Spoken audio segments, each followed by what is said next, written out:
आज हम करेंगे वर्कशीट नंबर 16 जो कि आपकी 25 नवंबर के लिए बनाई गई है। और चैप्टर आपका बिल्कुल वही चल रहा था, धातु अधातु। और उसमें आपका सारा ये अब समअप करता है धातु धातु को, कि जो भी हमने जाना आओ उसको अच्छे से एक बार दोहरा लें। ठीक है, तो दोहराते हुए सबसे पहले हम करेंगे धातु अधातु के गुणों की तुलना, और उसमें हम लेंगे भौतिक गुण, भौतिक गुणों की तुलना करेंगे। तो सबसे पहले हमने गुण लिया दिखावट। धातुएं जो होती हैं चमकीली या चमकदार होती हैं, जैसे कि आप जानते हैं कोई भी धातु हो, लोहा, एल्युमिनियम या फिर सोना चांदी, सब चमकदार होती हैं। अधातु जो है वो मलिन या चमकदार नहीं होती, आयोडीन को छोड़कर। ठीक है, ये एक्सेप्शन भी जरूर आप याद रखेंगे। कोई भी अधातु अगर पूछ ली जाती है जो चमकदार है तो आयोडीन उसका नाम आ जाएगा। बाकी सारी अधातुएं जो होती हैं वो चमकदार नहीं होती। अवस्था, अब देखिए मोस्टली धातुएं जो होती हैं ठोस होती हैं सामान्य ताप पर, लेकिन एक पारे को छोड़कर, जैसे हम मरकरी कहते हैं इंग्लिश में। मरकरी जो है कमरे के ताप पर तरल अवस्था में पाया जाता है, इसलिए इसका उपयोग थर्मामीटर में होता है। ये हमने पहले भी जाना था।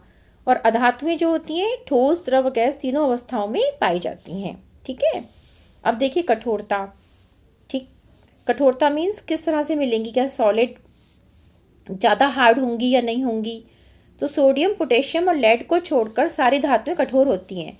जैसे कि आप देखें लोहे पे आप चोट करें तो लोहा जो है वो हार्ड है। इसी तरह से एल्युमिनियम, लेकिन सोडियम और पोटेशियम क्या है, ये थोड़ी सॉफ्ट होती है, इनको हम चाकू से काट सकते हैं।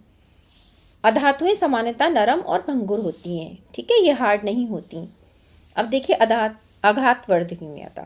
तो आघात वर्धनीयता में हम देखें तो धातुओं को हम पीटकर शीट में परिवर्तित कर सकते हैं, ये हमने डिस्कस किया था। लेकिन ये क्या होती हैं, भंगुर होती हैं, नरम होती हैं, इसलिए चोट खाने पर कौन, अधातुएं आघात वर्धनीय नहीं होती, मतलब उन पर चोट करेंगे तो वो क्या हो जाएंगी, टूट जाएंगी। तन्यता कहते हैं कि हम उनको तार में परिवर्तित कर सकते हैं या नहीं। तो ज़्यादातर धातुएं जो होती हैं तन्य होती हैं, मोस्टली सभी हम उनके तार बना सकते हैं, परंतु यह गुण अधातुओं में नहीं होता। इसी तरह से चालकता हम देखें तो धातुएं ऊष्मा और विद्युत की सुचालक होती हैं, तभी तो उनके तार बनते हैं ना। और मोस्टली गर्म करने के लिए हम धातुओं को यूज़ करते हैं, बर्तन जो होते हैं बनाए गए होते हैं एल्युमिनियम के, स्टेनलेस स्टील के, इस तरह से। अधातुएं जो होती हैं वो कुचालक होती है ऊष्मा और विद्युत की।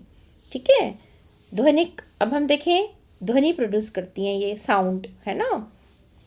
इसी तरह से घंटियाँ बनती हैं धातुओं की, ये ध्वनिक नहीं होती, मीन साउंड प्रोड्यूस नहीं करती।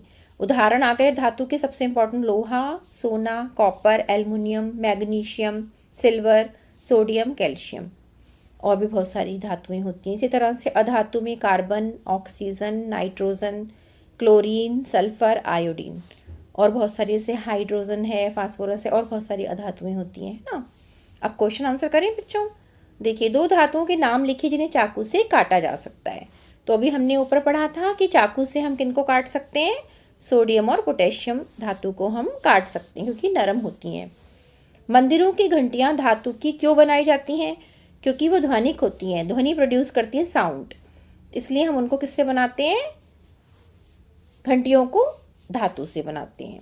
ठीक है, अपने आसपास उपस्थित किन्हीं चार अधातुओं के और धातुओं के नाम लिखिए। तो चार धातु पहले आप यहाँ से कोई भी लिख देंगे, ये आसपास मिलती है, लोहा, सोना, कॉपर, एल्युमिनियम। अधातु में कार्बन, ऑक्सीजन, नाइट्रोजन, क्लोरीन, ये आप उदाहरण, सल्फर, आयोडीन, इनके एग्जाम्पल दे सकते हैं। ठीक है, धातु और अधातुओं में अंतर, ये हम क्वेश्चन 4 कर रहे हैं। धातु और अधातु में अंतर हम करेंगे, तो देखिए एक बार यहाँ से इसको क्लिक कर दें, पूरा का पूरा आपका ये पूरा अंतर समझाया हुआ है, आप यहाँ से इसको ले सकते हैं। ओके बच्चों, देखिए कोई भी आप 4 या 5 पॉइंट यहाँ से दे सकते हैं, ये सब यहाँ से लिखकर। ठीक है बच्चों, अब एक ऐसी धातु का नाम बताइए जो कमरे के ताप पर द्रव अवस्था में होती है। तो अभी हमने देखा था ऐसी धातु कौन सी है, वो है मरकरी मीन्स पारा, जिसको हम थर्मामीटर में उपयोग करते हैं। तो हमारा चैप्टर अच्छे से रिवाइज हो गया है पूरा, और इसमें आप जो जो मेन पॉइंट्स थे वो आप साथ साथ नोट भी कर लेना क्वेश्चन आंसर के साथ साथ। ओके, और मेन ध्यान रखना है आपने, कोविड-19 के विरुद्ध लड़ाई में सुरक्षित रहने के लिए मास्क पहने, मीन्स आप जब बाहर निकलेंगे तो ज़रूर मास्क लगा कर जाएंगे।